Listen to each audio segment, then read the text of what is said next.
Hello everyone, in this video I would like to show you all how to find deleted apps on App Store.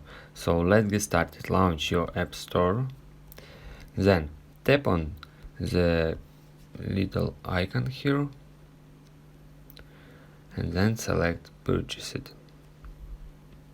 And here you will see option all and not on this iPhone. So from all option you will see all your deleted apps from your iCloud. So here as you can see little cloud, that means this apps is deleted and you can reinstall these apps by tapping this cloud.